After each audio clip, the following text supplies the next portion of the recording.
Alors bonjour, on va parler d'immunité innée.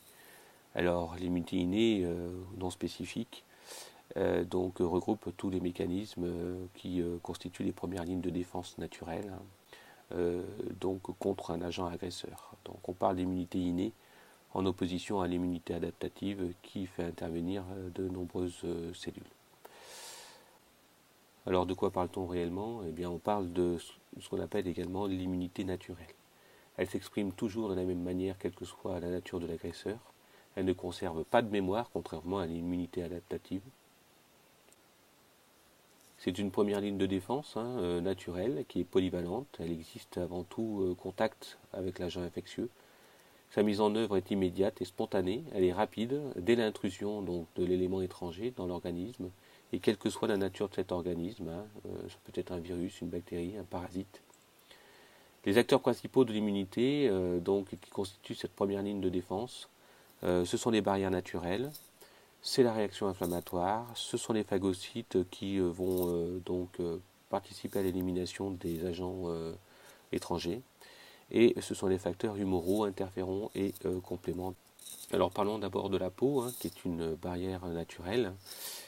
C'est une barrière mécanique, elle est normalement imperméable à la plupart des agents infectieux.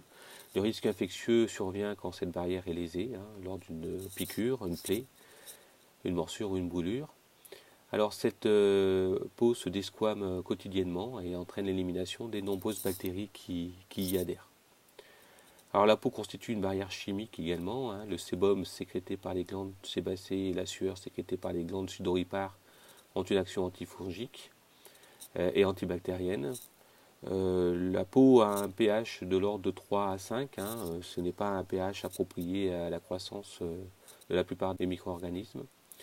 Et de plus, la peau est sèche, donc c'est relativement peu favorable également à l'implantation des germes.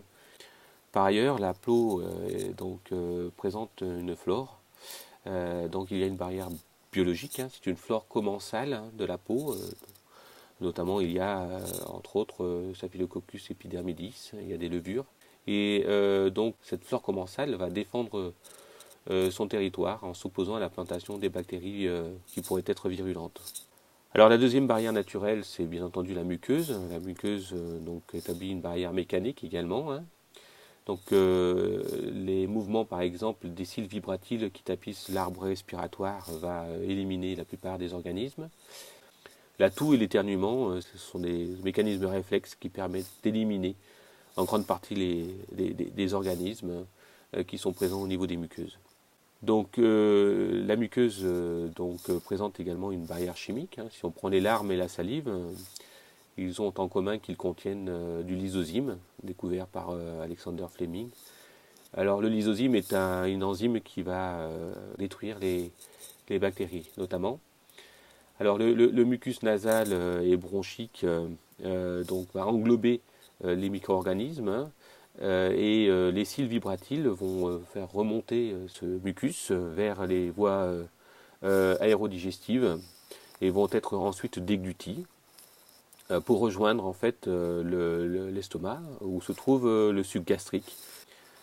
Alors au niveau de la muqueuse, il existe également une flore commensale. Alors par exemple, les exemples que je vous ai montrés, c'est la flore commensale au niveau du tube digestif.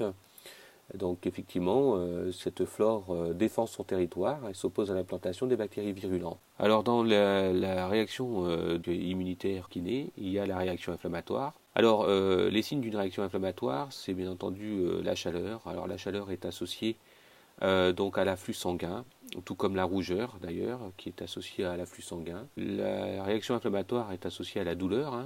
Alors dans un premier temps, il y a une lésion cutanée qui peut entraîner une destruction des cellules des tissus, par un virus ou une épine, ce qui permet le passage de la barrière naturelle. Les agents pathogènes, donc les bactéries par exemple, peuvent traverser l'épiderme pour atteindre ensuite le derme. Il y a la libération de médiateurs chimiques qui vont attirer par chimiotactisme les leucocytes au niveau du site d'infection. Alors ensuite, il y a contamination conduisant à la pénétration des micro-organismes qui vont débuter leur multiplication cellulaire. C'est le début de l'infection. Alors la dilatation locale des capillaires sanguins et la diffusion du plasma sanguin dans les tissus avoisinants constitue la troisième étape. Alors cela induit un gonflement de la plaie et la rougeur, qu'on appelle l'érythème et l'œdème. Alors les terminaisons nerveuses présentes sont stimulées et envoient un signal de douleur au niveau du cerveau. Alors ensuite il y a la diapédèse, c'est-à-dire les phagocytes qui sont circulants dans les vaisseaux sanguins vont traverser la paroi et venir au niveau des micro-organismes. Et enfin il y a la dernière étape qui consiste à la phagocytose. Alors à propos de la phagocytose, alors la phagocytose donc se déroule en plusieurs étapes. Vous avez d'abord l'attraction du phagocyte par les micro-organismes. Ensuite, donc ça c'est ce qu'on appelle le chimiotactisme.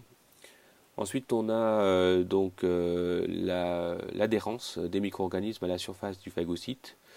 Cette fixation conduit à l'invagination de la membrane plasmique qui vont englober les micro-organismes. La troisième étape consiste en l'ingestion du micro-organisme, donc par endocytose. Donc des pseudoposes vont se former autour du micro-organisme, ce qui conduit à l'internalisation du micro-organisme.